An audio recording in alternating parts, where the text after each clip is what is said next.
Բարի երեկո, Փակ TV-ի եթերում լուրերի ժամն է, տեղեկացված լինելու և ամենակարևորը բաց չթողնելու համար միացեք մեզ։ Երևանում փրկել են մեկ շաբաթական նորածնի կյանքը։ Շտապօգնության բժիշկները փոքրիկին շտապ կարգով տեղափոխել են ընդունարան կերակուրից խեղդվելու հետևանքով։ Մայրիկը լինելով անփորձ և առաջին անգամ մայրացած չէր իրականացրել անհրաժեշտ քայլերը կերակրումից հետո, ինչի հետևանքով նորածինը շնչահեղձ էր եղել։ Երբ երեխային հասցրել են հիվանդանոց, նա արդեն կապտած և գրեթե անշնչացած վիճակում էր։ Բժիշկների թիմի արագ և ճիշտ միջամտության շնորհիվ հաջողվել է փրկել փոքրիկի կյանքը։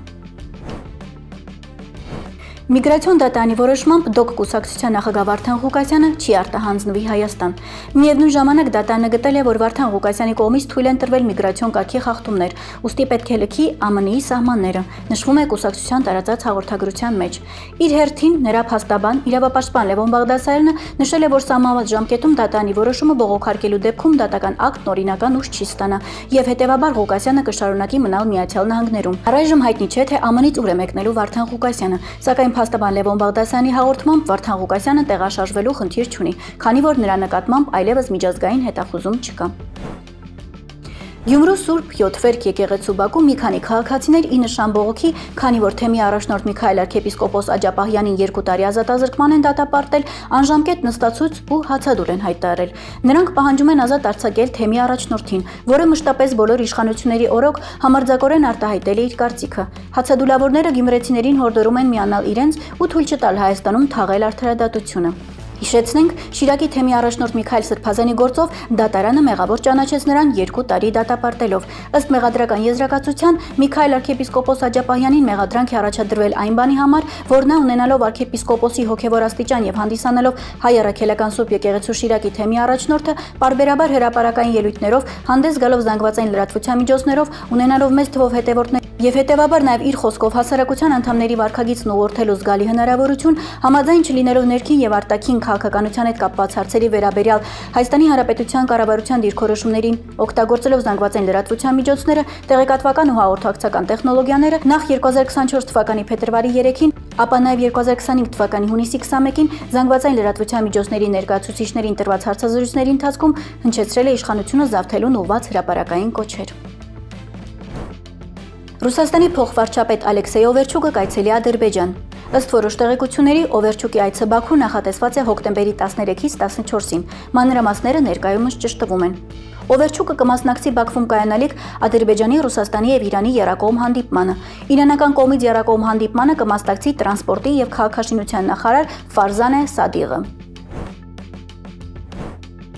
Մինչ Հայաստանում խաղաղության բերկրանքը վայելելով ոմանք փորձում են հրաժարվել Արարատի նույնիսկ խորհրդանշական լիցքից, ինչպես ասում են, սուրբ տեղը դատարկ չի մնա։ Այս մասին ահազանգում է Վարդան Ոսկանյանը։ Վերջերս Բաքվի բարբարոսական վարչախմբի պետական կառույցներից մեկի աջակցությամբ ինչ-որ ադրբեջանական ՀԿ-ի կողմից ստեղծվել է այսպես կոչված Զանգեզուր երգը և դրա տեսահոլովակը, նաև Հայաստանի Հանրապետության տարբեր վայրերից տեսանյութերի օգտագործմամբ։ Համաթուրանական ծավալապաշտության տխրահռչակ ոգով գրված այս ագրեսիվ երգում ոչ միայն չեն խորշել հիշատակել Արարատ լեռը, այլ նաև Զանգեզուրը ներկայացրել են որպես հաղթանակի ճանապարհի վերջնակետ։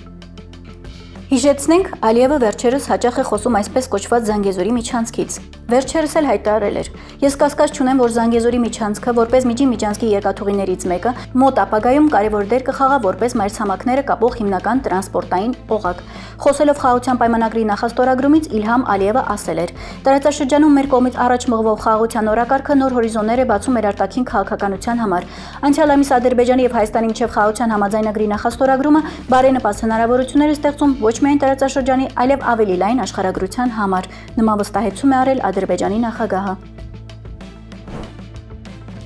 Ամերիկայի Միացյալ Նահանգները կթողարկի $1 մետաղադրամ Դոնալդ Թրամփի պատկերով։ Արդեն հրապարակվել է մետաղադրամի նախնական դիզայնը։ Դիմերեսին ԱՄՆ նախագահի պատկերն է պրոֆիլից, դարձերեսին բարձրացրած բռունցք, fight վանկարկությամբ։ Մեջտեղում Աստծուն ենք մենք հավատում կարգախոսն է, ներքևում նկարված են Մեծ Բրիտանիայից ԱՄՆ անկախության հռչակման 250-ամյակի ամսաթվերը։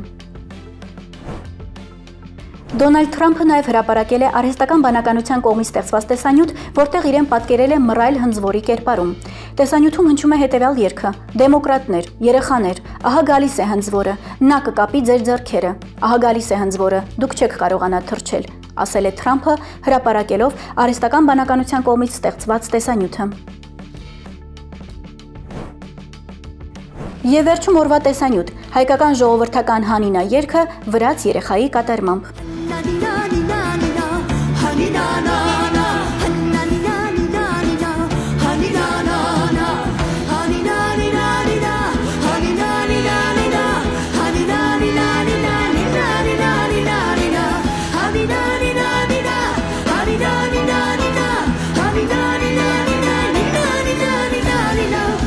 Այսօր այսքանը։ Մնացեք Փակ TV-ի հետ, լուրերի հետքերով։